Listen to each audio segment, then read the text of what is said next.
You will love me like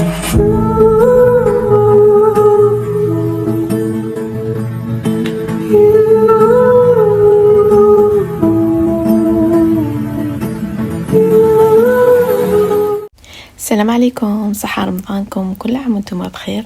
طليت عليكم باش نتقاسم معاكم واش ندير في شهر رمضان الكريم.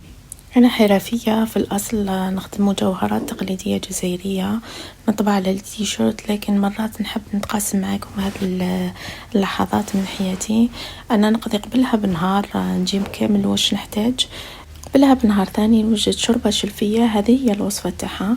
نقطع حبة بصل مع اللحم، ندير سمن ولا زيت الزيتون كيما تبغوا، حبة طرشي، 2 حبات بطاطا، 3 حبات طوماطيش، حبة كورجيت، نزيد قطري كرافس شوية، 3 حبات زرودية، ربطة قزبر، والبهارات اللي هما ملح، راس الحانوت، قرفة، كاري، فلفل عكري، زنجبيل، كروية، وفلفل الكحل. خليهم يتقلاو مع بعض. كي يتقلاو شوية نمرق، ومن بعد كي يطيب نطحن الخضرة تاعي. بعد ما نكون نحيت هذيك الربطة تاع القزبر والكرافس، نزيد نمرق وندير الفريك تاعي ونخليه يطيب. كي يطيب نقطع شوية قزبر ونزيد نعناع يابس.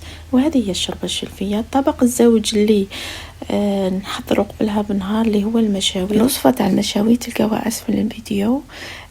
في نهار رمضان نحضر طاجين زيتون، نقطع البصل، نزيد الدجاج، نزيد زيت الزيتون، نزيد له البهارات اللي هما الملح، فلفل الكحل، زنجبيل، كركم، راس الحانوت، وبعد نزيد له قزبر ومعدنوس مقطعين، ومن بعد نمرق ونزيد الزيتون شامبينيون وخليه يطيب.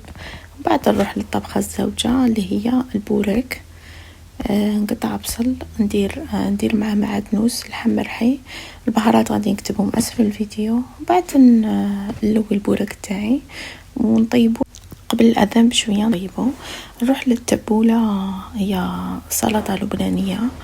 أول شي نقطع المعدنوس، البصل، طوماطيش والنعناع، نقطعهم قطع صغيرة بزاف. وبعد نكون حطيت البرغل هذاك اللبناني ثاني في الليم لمدة 10 دقائق.